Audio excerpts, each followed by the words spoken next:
വെച്ചോ കുഞ്ഞൂസേ, നമുക്കൊരു ഗെയിം കളിച്ചാലോ? ഇവിടെ നോക്കിയേ, ഇതാണ് നമ്മളുടെ ഗെയിം.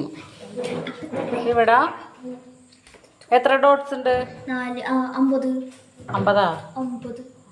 9 ഡോട്ട്സ് ഉണ്ട്. 9 ഡോട്ട്സ് ഗെയിം എന്നാണ് പറയാട്ടാ. അപ്പം എങ്ങനെയാന്ന് വെച്ചാല് ഗെയിം എങ്ങനെയാന്ന് വെച്ചാൽ ഇവിടെ ശ്രദ്ധിക്കുക. 4 ലൈനേ വരാൻ പാടുള്ളൂ ഗെയിമിൽ. ഇതിൽ ഈ ഡോട്ടുകൾ യോജിപ്പിച്ച് 4 ലൈൻ വരക്കാൻ പാടുള്ളൂ. വരച്ച് കഴിഞ്ഞാൽ ഒരു ഡോട്ട് പോലും എന്താവാൻ പാടില്ല, ബാലൻസ് ഉണ്ടാവാൻ പാടില്ല. കുഞ്ഞു കേട്ടാ? അപ്പം ഡോട്ടുകൾ യോജിപ്പിച്ച് ചിത്രം വരയ്ക്കാറില്ല നമ്മള്. അതേ മോഡൽ തന്നെയാണ് ഗെയിം.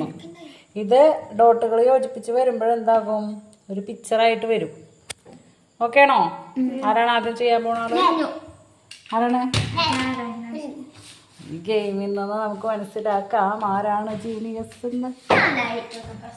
ആരാണ് ജീനിയസ്? അപ്പൊ കുഞ്ഞൂസ് വരച്ചു തുടങ്ങിട്ടാ.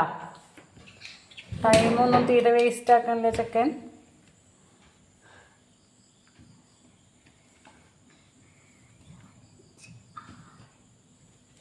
നാല് ലൈനേ പാടുള്ളൂ എന്ന് പറഞ്ഞിട്ട് എത്ര ലൈൻ വരച്ചിപ്പാ? 16. അപ്പൊ അടുത്തത് ലച്ചു. കുഞ്ഞൂസിന്റെ ഗെയിം ഫെയിൽഡ് ആയിട്ടാ കുഞ്ഞോ. അടുത്തത് ഫെയിൽഡ് ആവുമെന്ന് ചിന്തിക്കാൻ പാടില്ല. വിന്നറാകുമെന്ന് ചിന്തിച്ചിട്ടാണ് നമ്മൾ ചെയ്യാൻ. സഹസ്രാത് അടുത്ത എങ്ങനെ വരക്കണം എന്ന് ചിന്തിക്കുക. കാർ അവിടെ വെക്ക്.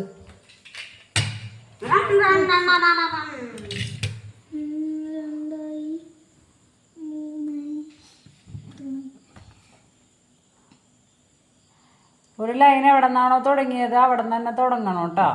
അതായത് ആ ലൈൻ കണ്ടിന്യൂ ചെയ്ത് പോണം.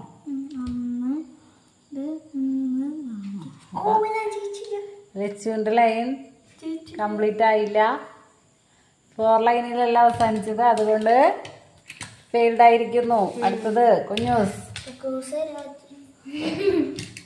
കുഞ്ഞൂസ്